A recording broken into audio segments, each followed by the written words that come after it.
আসসালামু আলাইকুম। গণিত ক্লাসে সপ্তম শ্রেণীর গণিত ক্লাসে আপনাদেরকে স্বাগতম। আমরা আজকে শুরু করব তৃতীয় অধ্যায়। তো তৃতীয় অধ্যায় যে বিষয়টা বলা আছে, উদাহরণ দুই দ্বারা আমরা অঙ্কটা শুরু করব। গণিত তৃতীয় অধ্যায় উদাহরণ 2 দিয়ে অঙ্কটা শুরু করব। উদাহরণ 2 বলা আছে, রায়হান 1 একর জমিতে চাষ করতে পারে 400 কেজি ধান। রায়হান 1 একর জমিতে ধান চাষ করে 400 কেজি ধান পেয়েছে। প্রতি কেজি ধানে 700 গ্রাম চাল হয়। ঠিক আছে, প্রতি কেজি ধানে 700 গ্রাম চাল হয়। সে কি পরিমাণ চাল পেল? এর অর্থ হচ্ছে 1 কেজি ধান কুটলে পর 700 গ্রাম চাল বের হয়, তাহলে 300 গ্রাম বের হয়। আমরা যেটাকে বলি খুদ বা যেটাকে আমরা বলি ধানের গুঁড়া, সেটা। তো রায়হান 1 একর জমিতে যদি 400 কেজি ধান পায় আর এর মধ্যে যদি 700 গ্রাম চাল হয়, তাহলে আমাকে প্রশ্ন করা হয়েছে সে কি পরিমাণ চাল পেল 400 কেজিতে। সে 400 কেজিতে কি পরিমাণ চাল পেল। তো এইটা করতে হইলে আপনার আগে দেখেন সে 400 কেজিতে মোট পাইছে কত কেজি? 400 কেজি। ঠিক আছে, তাহলে 1 কেজি ধান সমান কত কেজি চাল? 1 কেজি ধান সমান 700 গ্রাম চাল। 1 কেজি ধান সমান 700 গ্রাম চাল। তাহলে আমার দরকার হচ্ছে 400 কেজি ধান। তাহলে 400 কেজি ধান সমান 400 কেজি গুণ 700 গ্রাম চাল। 400কে 700 দিয়ে গুণ করলে 4 7 28, 1 2 3 4, 1 2 3 4 গ্রাম চাল। তো এখানে আমরা বের করলাম প্রায় 2,80,000 গ্রাম, 2,80,000 গ্রাম চাল বের হয়েছে। তো এখন 2,80,000কে যেহেতু আমরা চালে বের করছি, এটাকে আবার আমরা কেজিতে নিতে পারি। কিভাবে? আমরা কেজিতে আমরা 1 কেজি সমান 1000 গ্রাম, তাহলে 2,80,000কে আমরা যদি 1000 দ্বারা ভাগ করি, এটা কেন আমরা 1000 দ্বারা ভাগ করলাম আপনারা চাইলে লিখে দিতে পারেন, যে কারণ আমরা জানি 1 কেজি সমান 1000 গ্রাম। এই কারণে আমরা ওই 2,80,000টাকে আমরা 1000 দিয়ে ভাগ করতেছি। তো 2,80,000কে যদি আমি 1000 দিয়ে ভাগ করি, 2,80,000কে যদি আমি 1000 দিয়ে ভাগ করি, তাহলে উত্তর আসছে 2,80,000 ভাগ 1000, 280 কেজি। 280 KG, 280 KG. আবার আমরা জানি যে 100 কেজিতে 1 কুইন্টাল। তাহলে আমরা জানি 100 কেজিতে 100 কেজি সমান 1 কুইন্টাল। মনে রাখবেন 100 কেজি সমান 1 কুইন্টাল। তাহলে 280 কেজি সমান, তাহলে 100 কেজিতে 1 কুইন্টাল, 200 কেজিতে 2 কুইন্টাল, 200 কেজিতে 2 কুইন্টাল। আরও রয়ে গেছে কত? 80 কেজি। তাহলে 2 কুইন্টাল 80 কেজি। এটা হলো উত্তর।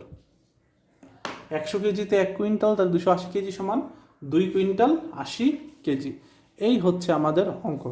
আশা করি অঙ্কটা বুঝতে পারছেন। আমাদের তৃতীয় অধ্যায় এই অধ্যায়টা হচ্ছে পরিমাপ সম্পর্কে। সপ্তম শ্রেণী গণিত তৃতীয় অধ্যায় পরিমাপ। আমরা গণিত যে চ্যাপ্টারটা করতেছি সেটা হচ্ছে পরিমাপ সম্পর্কে। আপনারা যদি বুঝতে পারেন, আশা করি চ্যাপ্টারটা অনেক সহজ একটা চ্যাপ্টার।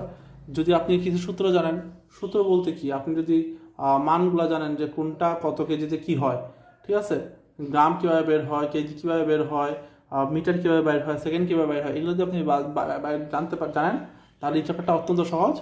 তো এখানে আপনাকে যে কাজটা করতে হবে সেটা হচ্ছে আপনার বইয়ের মধ্যে এই চ্যাপ্টারের প্রথমে কিছু সূত্র দেওয়া আছে, metric ton, ton, KG, quintal, এইগুলো আপনাদেরকে একটু পড়তে হবে, তাহলে আপনার এই চ্যাপ্টারটা ভালো করে পারবেন, আর নাহলে পারতে একটু সমস্যা হবে। আসেন উদাহরণ 3 কি বলছে একটু পড়ি। বলছে একটা মোটর গাড়ি 10 লিটার ডিজেলে 80 কিলোমিটার যায়।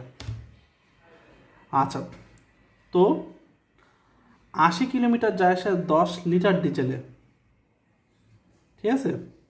আচ্ছা, তো এখন প্রশ্ন করছে 1 কিলোমিটার যাইতে কি পরিমাণ ডিজেল লাগে বা কি পরিমাণ ডিজেলের প্রয়োজন। তো এখন যেহেতু 80 কিলোমিটার যায় 10 লিটারে, 80 কিলোমিটার যায় 10 লিটারে, 1 কিলোমিটারে কিন্তু 10-এর অনেকটা ছোট্ট একটা ভাগ চলে আসবো। আমি আবার বলতেছি, 80 কিলোমিটার যায় 10 লিটারে, আমি যখন 1 কিলোমিটারটা বাইর করতে চাই, তো 10 লিটারের অনেকটা ছোট একটা ভাগ চলে আসবো। তো এই কারণে যেহেতু ছোটো ভাগ না চলে আসে, এই কারণে আমাদেরকে যে কাজটা করতে হবে, ভালো করে দেখেন কী করবো আমরা করতেছি উদাহরণ 3। উদাহরণ 1 নন ইম্পর্টেন্ট, উদাহরণ 3। উদাহরণ কত? উদাহরণ 3টা দেখতেছি, একটু ভালো করে দেখেন 3 কী করবেন। তো তারা বলতেছে কি 80 কিলোমিটার যায় 10 লিটারে, তাহলে আপনার আগে আমরা জানি কি, আমরা জানি 1 লিটার সমান 1000 মিলিলিটার। মিলিলিটার লিখলে এটা মিলিলিটার বোঝা যায়, ঠিক আছে? বা মিলি লিখতে পারেন আপনি। 1 লিটার সমান 1000 মিলি। আপনারা দেখবেন আমরা যখন কোনো কিছু কিনতে যাই, জুস টুস, দুধ, আমরা বলি 250 মিলি, 500 মিলি, 750 মিলি। এই যে আমরা বলি মিলি, এটা হচ্ছে মিলি লিটার। মনে রাখবেন 1000 মিলি আমরা কখনোই বলি না, কারণ আমরা 1000 মিলি যেটা 1 লিটার একই কথা। এখানে আমরা বলি 1 লিটার বলি, হাফ অর্ধেক যেটা হাফ লিটারটা আমরা 500 মিলি বলতে পারি। হাফ লিটারের ছোটো একটা আছে আমরা 200 মিলি, 50 মিলি বলি। এই যে আমরা 250 মিলি আর 500 মিলি ইউজ করি, এগুলো হচ্ছে 1000 ভাগের অংশ। তো 1000 ভাগের 500, 1000 ভাগের 250, আর 1000 পুরাটা হইতেছে 1 লিটার। তাহলে এখন আমাকে বলছে 10 লিটার, 80 কিলোমিটার যায় 10 লিটার, 80 কিলোমিটার যায় 10 লিটার, 80 কিলোমিটার যায় 10 লিটার ডিজেলে। 80 কিলোমিটার যায় 1 লিটার, 80 কিলোমিটার যায় 10 লিটার ডিজেলে। তো 1 লিটার সমান কত? 1000। তাহলে 10 লিটার সমান 10 গুণ 1000, তাহলে হবে 10,000 মিলি লিটারে। বুঝছেন? তাহলে 80 কিলোমিটার যায় 10,000 মিলিলিটারে, 80 কিলোমিটার যায় 10,000 মিলিলিটারে। এখন আমার প্রশ্ন হচ্ছে তাহলে 1 কিলোমিটার যায়, উপরে 10,000, নিচে কত? নিচে হচ্ছে 80। এখানে 80 বড় না, ভাবে আসবো 80 মিলিলিটার। আর আমাকে বলছে তারা যে 1 কিলোমিটার যেতে কত সময় লাগবে। তাহলে আমরা 10,000কে আমরা যদি 80 দ্বারা ভাগ করি, আমরা যদি 10,000কে এই 80 দ্বারা ভাগ করি, তাহলে আমাদের উত্তর চলে আসবে। আমরা দেখি 10,000 80 ভাগ করে কত আসে।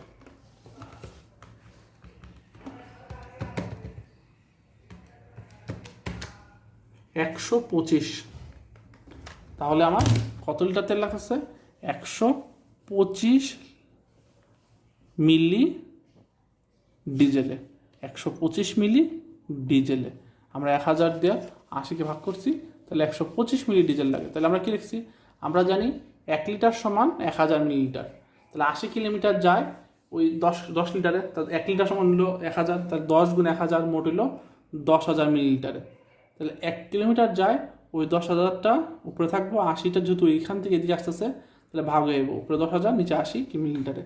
তাহলে আমাকে 1 মিলিলিটার বাইর করতে বলছে, 10,000কে 80 দ্বারা ভাগ করবো, তাহলে 125 মিলিলিটারে। শেষ, এইটাই অঙ্ক।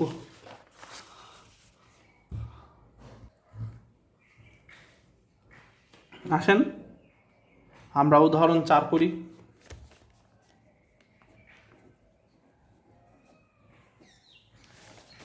উদাহরণ 4।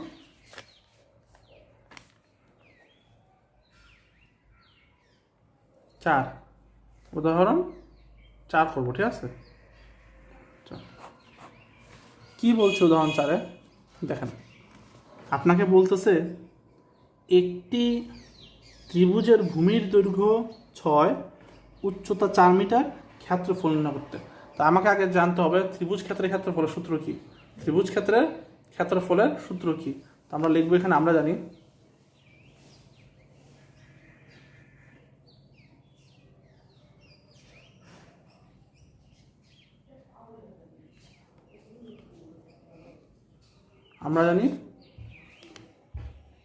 জানি ত্রিভুজের ক্ষেত্রে ত্রিভুজের ভূমির ক্ষেত্রফল, ত্রিভুজের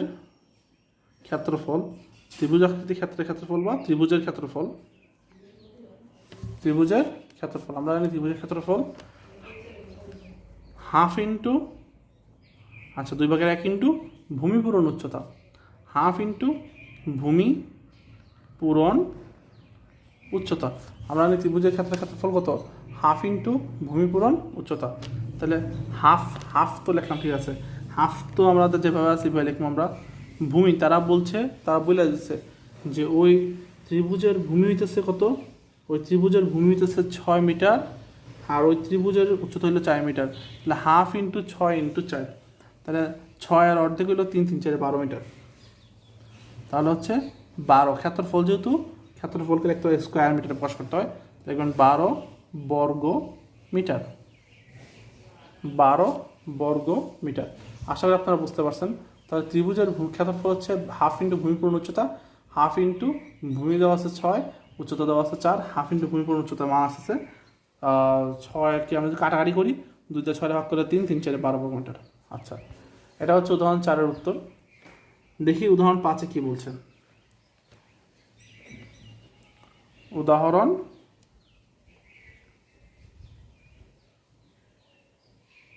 5, উদাহরণ 5 কি বলছে? বলতেছে একটা ত্রিভুজ আকৃতি জমির ক্ষেত্রফল 216 বর্গ মিটার, এর ভূমি 18 মিটার হলে উচ্চতা নির্ণয় করো। তো এখানে একটু ভালো করে বুঝি, ত্রিভুজের ভূমি দেওয়া আছে, উচ্চতা বের করতে হবে। তো দেওয়া আছে, যে সকল জিনিসগুলো দেওয়া আছে আমরা আগে এটা লিখি। তো এখানে বলা আছে, দেওয়া আছে কি? দেওয়া আছে ত্রিভুজের ক্ষেত্রফল, দেওয়া আছে ত্রিভুজের ক্ষেত্রফল কত? ত্রিভুজের ক্ষেত্রফল এখানে বলা আছে 216 বর্গ মিটার। তাহলে 216 বর্গ মিটার। ত্রিভুজের ক্ষেত্রফল দেওয়া আছে 216 বর্গ মিটার। ভূমি 18 মিটার হলে উচ্চতা কত? তাহলে আমরা একটা সূত্র জানি, আমরা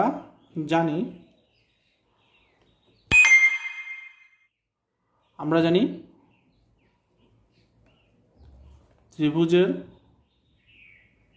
ক্ষেত্রফল সমান হাফ ইন্টু, হাফটাকে আমরা বাংলায় লেখা ভালো, কারণ আমরা যদি পাটিগণিত করতেছি, হাফ ইন্টু ভূমি পূরণ উচ্চতা। তাহলে কি লিখলাম? ত্রিভুজের ক্ষেত্রফল সমান হাফ ইন্টু ভূমি পূরণ উচ্চতা, ঠিক আছে। তাহলে এখন আমরা লিখি ত্রিভুজের ক্ষেত্রফল, তারা বলেই দিছে, তারা ত্রিভুজের ক্ষেত্রফল কত বলে দিয়েছে? 216 বর্গ মিটার। তাহলে ত্রিভুজের ক্ষেত্রফল হচ্ছে 216 বর্গ মিটার। হাফের হাফটা লিখলাম। ভূমি আমরা জানি কত? 18 লিখলাম আমরা, ভূমি 18। উচ্চতা আমরা জানি না, উচ্চতাই লিখলাম, কারণ আমরা উচ্চতা জানি না। 2 দিয়ে 18 ভাগ করলে কত? 9 কীভাবে আছে? গুণ হয়ে আছে। সমান এদিকে যদি 216 দিকে যদি 9 আসে, তার 9 কী হয়ে আসবো? এখানে 9 তো উপরের সংখ্যা, 9টা এদিকে আসলে ভাগ হয়ে আসবো। সমান হলো কি? থাকতেছে খালি উচ্চতা। তাহলে আপনার উচ্চতাটা কত? সুতরাং উচ্চতা সমান 216কে 9 দ্বারা ভাগ।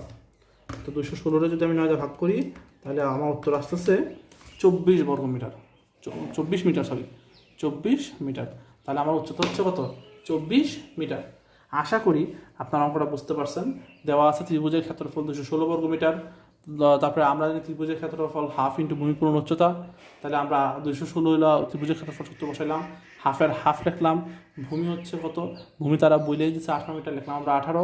উচ্চতা আমরা জানি না, তাহলে উচ্চতায় লিখলাম। তারপর আমরা কী করলাম? 2 দিয়ে 18 ভাগ করলে 9, 9টা ওইখানে গুণ অবস্থায় আছে, আমরা যখন পরের লাইনে নিয়ে আসলাম 9টারে ভাগ করে নিয়ে আসলাম, 216টা যখন আমরা 9 দ্বারা ভাগ করব তখন আমার উচ্চতা দাঁড়াইতেছে কত? 24 মিটার। আশা করি স্যারেরা আপনারা আমার কথা বুঝতে পারছেন, অঙ্ক বুঝতে পারছেন। যদি কোনো সমস্যা থাকে আপনারা হোয়াটসঅ্যাপে জানাবেন।